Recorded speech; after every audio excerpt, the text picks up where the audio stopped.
Alamin natin ang magiging lagay ng panahon mula kay ABS-CBN resident meteorologist Ariel Rojas. Ariel, nasaan na ang Bagyong Juan? Saan at kailan ito'y naasahang maglalandfall?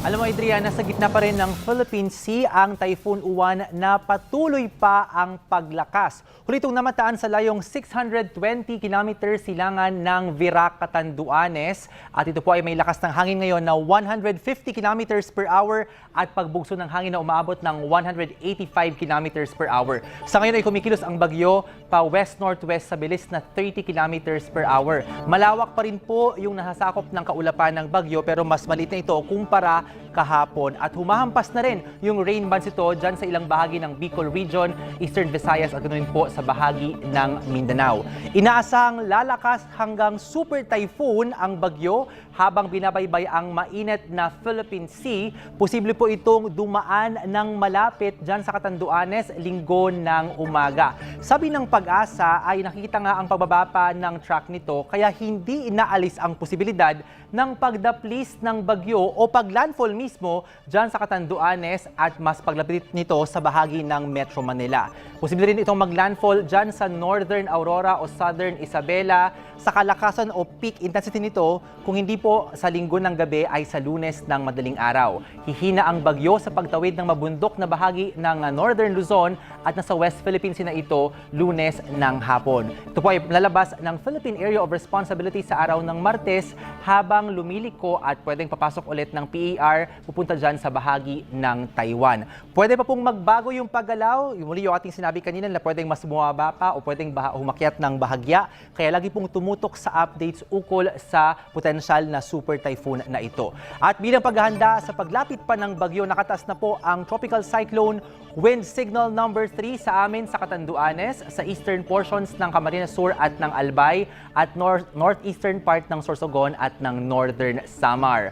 At signal number 2 naman po dyan sa bahagi o dito po sa atin sa Metro Manila, maging sa eastern part ng mainland Cagayan, Isabela, Quirino, Nueva Vizcaya, Aurora, Nueva Ecija, gayon din sa Bulacan, Rizal, Laguna, Quezon kasama yung Pulilio Islands, Marinduque, Camarines Norte, nalalabing bahagi ng Camarines Sur, ng Albay at ng Sorsogon, Burias at Icao Islands ng Masbate, nalalabing bahagi ng Northern Samar at hilagang bahagi ng mga probinsya ng Samar at Eastern Samar. At signal number 1 naman po sa Batanes, nalalabing bahagi ng Cagayan kasama yung Babuyan Islands, Apayao, Abra, Kalinga, Mountain Province, Ifugao, Benguet, gayon din po sa Ilocos Provinces, maging sa may La Union, Pangasinan, Tarlac, Pampanga, Zambales, Bataan, Cavite, dyan po sa Batangas, nalalabing bahagi ng Masbate, Romblon, Oriental Mindoro, Occidental Mindoro, kasama po yung Lubang Islands, Calamian at Cuyo Islands ng Palawan, nalalabing bahagi ng Samar at ng Eastern Samar, maging sa Biliran, dyan po sa Leyte, Southern Leyte, Bohol, Northern at Central Cebu, kasama ang Bantayan at Camotes Islands, northern parts ng Negros Occidental at Negros Oriental, Guimaras, gayon din po dyan sa Iloilo, Capiz, Aklan, Antique at maging sa Dinagat Islands, Surigao del Norte at hilagang mga bahagi ng Agusan del Norte at Surigao del Sur. Kapamilya, meron pang lead time bago maramdaman ang paglakas ng hangin lalo po sa mga lugar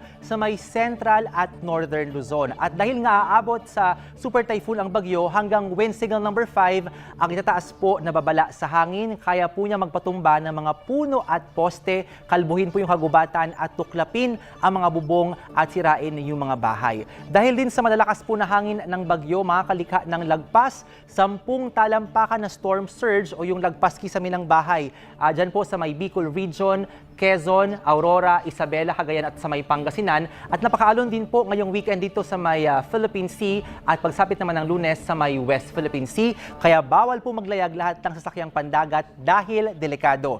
Ito naman po yung aasahan nating mga pag-ulang dala ng Bagyong Uwan base sa forecast ng The Weather Company.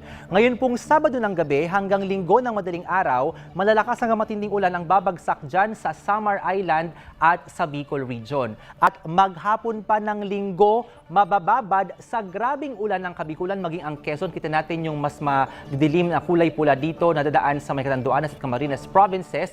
At mula hapon po ng Linggo, habang patungo yung bagyo dyan sa may Aurora area, ay maulan na rin po yung halos buong Luzon. Tuloy-tuloy po yan hanggang sa paglandfall ng posibleng super typhoon na Uwan. Madaling araw naman ng Lunes, dito po sa Northern at Central Luzon, matindi yung mga pag-ulan hanggang makatawid po ang bagyo ng West Philippine Sea ng Lunes ng umaga. At Lunes po hanggang pagsapit ng gabi, malalakas pa ang boost ng ulan dito sa Ilocos Region, Cordillera at maging sa may bahagi ng Zambales. Kapamilya, nakita natin, matinding ulan po ang dulot ng bagyo, kaya inaasahan po ang malawakan at delikadong pagbaha at pagguho ng lupa sa maraming bahagi ng Luzon at maging sa Visayas. Habang may oras pa, magplano, maghanda at kung kailangan po ay lumikas. Makinig po tayo sa ating local disaster officials at kumuha lamang ng impormasyon sa lehitimong news sources. Sa bahagi po ng Visayas, bukod sa Samar, may aasahan din po mga pagulan sa maraming lugar mula po yan linggo ng umaga, lalo sa bahagi po ng Negros, Northern Cebu at sa Leyte, pagsapit po yan ng linggo ng gabi. Sa Mindanao naman po, maulan sa umaga sa Zamboanga Peninsula at uulan din dito sa mainland Barm at gayon din sa may Cotabato Province. Meron pang daraang mga pagulan dito sa may Central Mindanao, pagsapit po yan ng tanghali hanggang gabi ng linggo.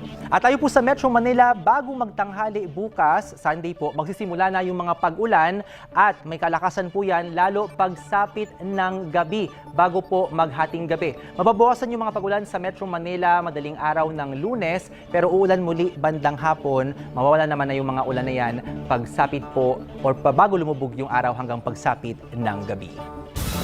At yan ang update sa lagay ng panahon. Ako po si Ariel Rojas. Ingat po, kapamilya. Naglabas